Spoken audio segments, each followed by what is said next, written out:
You need to be available in clutch in the fourth quarter. If you need to play defense, that's what you need to do. If you need to facilitate, be like Magic Johnson, dominate the game without taking 25 shots. You understand? Let's see. Where is it? This is what happens when I take it off the screen. But I don't think it wasn't Import. Who was it? Pointed out that Anthony Davis, also, a top 3 two-way player, gets trashed, unappreciated, gets trashed. We saw firsthand the problem with AD not being down there in the paint going up against the Timberwolves, and nobody's acknowledging that somehow. That almost seems impossible to not be acknowledging that we're watching the problem. And we got some people that are remembering Dwight Howard without Jameer Nelson handling LeBron James. Yep. And even LeBron admitted, because LeBron fans will say, "Oh no, it's not his fault." Blah, blah, blah. He had his numbers, but LeBron said, "I messed up." See, again, LeBron right, that's the time. That's the one time. Yeah, the one time. Yeah, right. Boy, that danger, like, it really broke. I love that they came out with another video, because they really broke. They got so much to react to there. I mean, again, 7 letdowns, the 7 meltdowns, the letdowns were the two times when you had because people don't even realize when he went to LA the first year, they were 4th favorite to win win it all. And they didn't even make the playoffs. They were the 10th. They were the 11th seed, actually. They were behind Sacramento, and I remember the Clippers making the 8th seed that year, and the Clippers had traded Tobias Harris, who was their leading scorer, and they still made the playoffs. Meanwhile, LeBron, remember, he had the groin injury, but he came back. I'm going to turn on playoff mode, and went 2-12 or something like that. And not only that, they lost against the teams that were tanking. I remember my Knicks were tanking for Zion that year. He lost to the Knicks when Mario Hezonja blocked the shot at the buzzer. That weak fadeaway. Again, no bag. I'm going to acknowledge Game Dog really quick, because I feel similar. It's unfortunate that the finals, and listen, there are flaws with this year's finals, but they're pretty hard-fought games. I find the matchup somewhat fairly compelling. You guys, and you're a Dallas guy, Nick. Yeah, Dallas came in on fumes last year, and it was definitely a better finals than last year. You agree? That 100%, much better. Much better. Yeah. I mean, this is the most evenly matched finals. I'm trying to think. The Golden State won with Boston. Boston couldn't shoot back then. 21 was kind of decent with Giannis against Phoenix. It's probably the best one since that. Well, no, actually, probably better than that one, because it's really evenly matched. I'm trying to think. Maybe Golden State, Toronto. Seeing Giannis beat Phoenix was. I just hate Devin Booker, so for me that was nice. I got you. I'm not a fan of his either. They talking about him being traded my way. Hell no, I'm good. Yeah. And thank God Kevin Durant took my team off his list as well. But no, this is a great. And I said this. I made a video saying, the casuals are not gonna like this series, but basketball fans are gonna love this series, because it's a classic style. 2 teams that almost mirror each other. One got more of the scoring guard, one got more of the facilitating guard.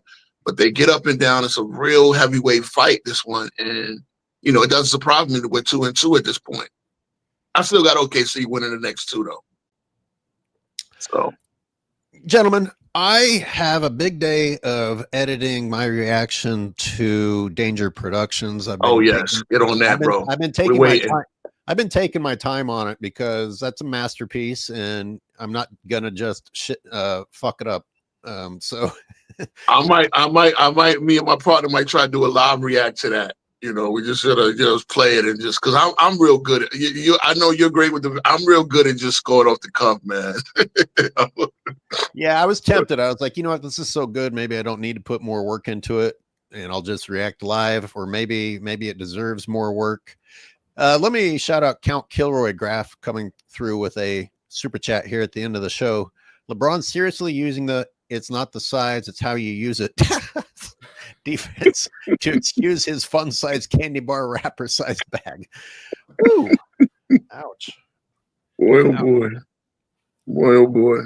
Here in New York, we use paper bags. They outlawed plastic bags. You gotta have plastic or reusable.